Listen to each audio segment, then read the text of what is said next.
You know, this is when you know you're from the 80s.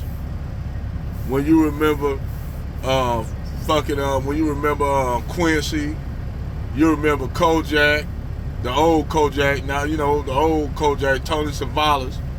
When you remember Mike the Hammer, Spencer for Hire.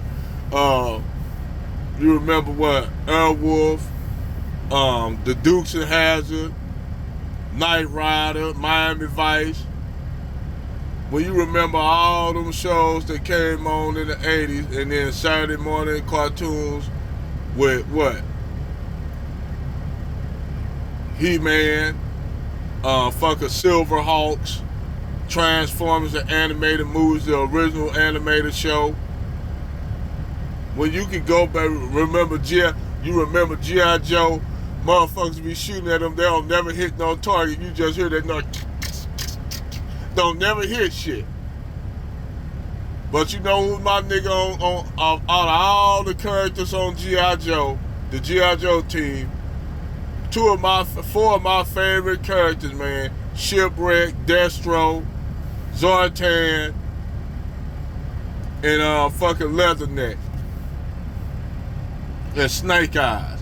Two or four of my, and Cobra sometimes, Cobra Commander sometimes. But in order for you to understand the 80s, man, you gotta go back and look at the shit when you had Saturday morning cartoons.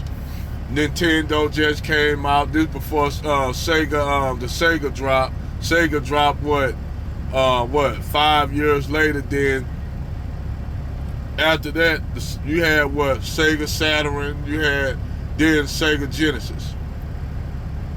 And when the Sega Genesis came out, that changed the game on gaming, man. The 16-bit graphics and shit like that. But man, I could go back and talk about this 80s shit, man. All the movies, the shows, all the way to the early 90s and shit, the early 90s. Even the music, man. I mean, I'm gonna tell you, growing up as a kid in the 80s, man, was a beautiful thing.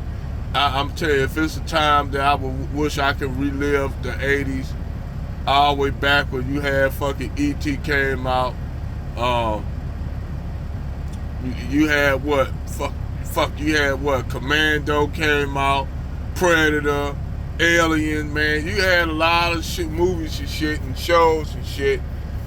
And even the goddamn soap operas was kicked ass. Like, you had Dallas, you had Knots Landing, you had fucking, what's the other show? Vulcan Crash. You had, all the soap opera shit. We ain't gonna even talk about fucking Young and the Restless and Bold and the Beautiful. Cause Victor Newman was my nigga on that motherfucker. Victor Newman and motherfucker, the beef between Victor Newman and Jack Abbott is epic. That nigga, every time that nigga, Jack Abbott just kept on trying to buy back Jabot. The nigga could never get Jabot because Victor Newman just had a grip on that motherfucker Jabot. That nigga told motherfucker Jack Abbott, I suggest you take a cold shower. Man, hey, motherfucker Victor Newman, my nigga. Over and out.